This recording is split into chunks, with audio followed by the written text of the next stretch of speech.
আসসালামু আলাইকুম and hello everyone, প্রত্যেককে জানাচ্ছি শুভ বিকেল। আপনাদের অনুমতি নিয়ে শুরু করছি আরও একটি নতুন ব্লগ।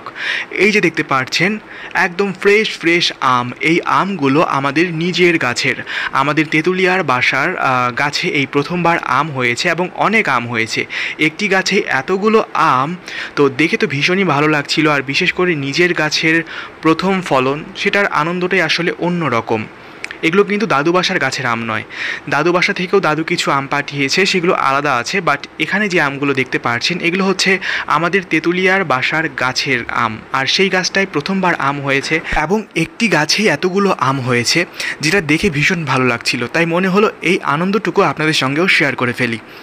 তেঁতুলিয়া গিয়েছিল আব্বু, সেখানে গাছ থেকে এই আমগুলো পাড়ানোর পর আরও কিছু আম ছিল যেগুলো একদম উপর দিকে ছিল গাছের, সেগুলো পাড়া সম্ভব হয়নি। তো যাই হোক, যেগুলো পাড়া সম্ভব হয়েছে সেগুলো পাড়ার পর সেগুলো ভাড়াটিয়াদেরকে দেওয়া হয়েছে, তারপর দাদু বাসায় দেওয়া হয়েছে এবং আশপাশে যারা ছিল তাদেরকে দেওয়া হয়েছে। এরপর বাকিগুলো আব্বু পঞ্চগড়ে নিয়ে এসেছে। এবার বাসায় এই আমগুলো আনার পর তো আমরা টেনশনে পড়ে গিয়েছি যে এতগুলো আম কি করা যাবে। তো একটু পর এগুলোও এখানে ভাগ করে আশেপাশের মানুষজনকে দেওয়া হবে। প্লাস এখানে আমার বড়াবুর বাসা রয়েছে, ফুপির বাসা আছে, নানু বাসা আছে, আন্টিদের বাসা আছে, সেখানগুলোতেও দিয়ে দেওয়া হবে। তো দেখতে পাচ্ছেন এই যে ভাগ করার পর এখানে কিছু আম রয়েছে, এগুলো বাসার জন্য রাখা হয়েছে। আর বাদ বাকি যা ছিল আশপাশে দেওয়া হয়েছে, বড়াবুদের বাসায় দেওয়া হয়েছে এবং এখানে কিছু আম প্যাক করা হয়েছে এই প্যাকেটের মধ্যে।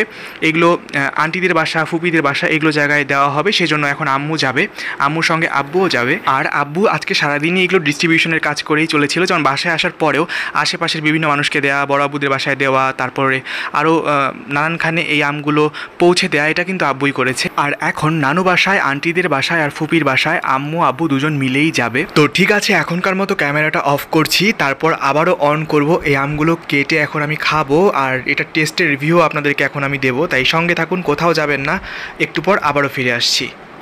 এই তো ক্যামেরাটি আবার অন করলাম, ফিরে এলাম আবারও আপনাদের মাঝে। আর এই যে আম কেটে নিয়ে চলে এসেছি, এই আমগুলো কিন্তু ভীষণই মিষ্টি আর আমাদের নিজের গাছের আম। তো এটা খাওয়ার আনন্দটাই আসলে অন্য রকম। কিছু কিছু আম টক মিষ্টি ছিল, কিছু কিছু আম আসলে এতটাই মিষ্টি ছিল যে কি বলবো। আর নর্মালি আমাদের তেঁতুলিয়ার ওই সাইডটাতে ম্যাক্সিমাম মানুষের গাছের আমেই পোকা হতো, কিন্তু এবার দাদু বাসা থেকেও দাদু যে আমগুলো দিয়েছিল সেগুলোতেও কোনো পোকা নেই। আর আমাদের বাসায় যে আমগুলো হয়েছে এগুলোতেও কোনো পোকা ছিল না। তো আমাদের তেঁতুলিয়ার বাসায় এগুলো তো প্রথমবার ফলন, কিন্তু আগে তো দাদু বাসা থেকে দাদু আম দিত এবং আশপাশের স্থানীয় তেঁতুলিয়ার যে সমস্ত গাছগুলোর আম রয়েছে সেগুলোতে প্রচুর পোকা থাকতো আমের মধ্যে। তো যাই হোক, এবার পোকা ছিল না। আর এই যে দেখতে পাচ্ছেন এগুলো কিন্তু একদম পরিচর্যা করা হয়নি, সেইভাবে কোনো স্প্রে দেওয়া হয়নি, কিছু হয়নি, একদম ফ্রেশ আম। আর এগুলোতেও কোনো পোকা হয়নি।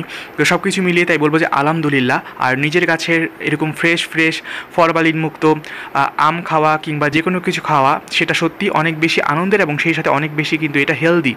কারণ এগুলোতে কোনো রকমের কোনো ফরমালিন বা আদার্স কোনো কেমিক্যাল থাকছে না, একদম ফ্রেশ ফ্রুটস। আপনাদের সঙ্গে শেয়ার করে ফেললাম। দেখা হচ্ছে আপনাদের সঙ্গে নেক্সট ভিডিওতে। আজকের মতো আমি বিদায় নিয়ে নিচ্ছি। সবাই ভালো থাকবেন, সুস্থ থাকবেন, সুন্দর থাকবেন। আজকের মতো আল্লাহ হাফেজ।